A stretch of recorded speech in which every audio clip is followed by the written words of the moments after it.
இருக்கிறோம். வேலையை படித்து கொண்டு இருக்கிறீங்களா? எனக்கு நல்ல வேலை இருக்குது, எனக்கு இந்த வேலையை என் லைஃப் செட்டில் தான் சொல்லி நீங்கள் வேலையை படித்து கொண்டு இருக்கிறீங்களா?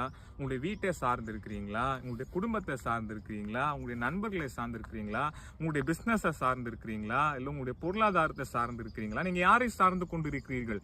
ஆண்டவராகிய இயேசு கிறிஸ்து உங்களை பார்த்து ஒரு வார்த்தை சொல்கிறாரு, நீ என்னை சார்ந்துக்கொள், என்னை உறுதியாக பற்றிக்கொள். அப்பொழுது ஆண்டவர் சொல்கிறாரு, ஆண்டவரே நீ நம்பி இருக்கும்போது பூரண சமாதானத்தோடு நான் காத்துக்கொள்வேன். இந்த உலகத்தில் நல்ல பணத்தோட நல்ல வசதி வாய்ப்போடு அநேகர் வாழ்ந்து கொண்டு இருக்கலாம். கொரோனா நாட்களில் அவர்கள் இல்லை.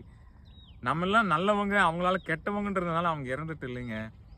ஆண்டவர் நம்ம மேல் வைத்த கிருபை, ஆண்டவர் இன்னும் நம்மை கொண்டு செய்ய வேண்டிய காரியங்கள் அநேகமாக இருக்கிற நிமித்தமாக நம்ம ஜீவனோடு வைத்திருக்கிறாரு. அதெல்லாம் நம்ம எப்போ நம்ம செய்ய போகிறோம்? அவரை உறுதியாக பற்றி கொண்டு இருக்கும் பொழுது தான், அவரையே நம்பும் பொழுது தான் ஆண்டவர் பெரிய காரியத்தை செய்வார். அது மாத்திரம் இல்லை, பூரண சமாதானத்தை ஆண்டவர் கொடுப்பார். ஆண்டவரை நம்புவோம், ஆண்டவர் பெரிய காரியத்தை செய்வாராக. ஆமென்.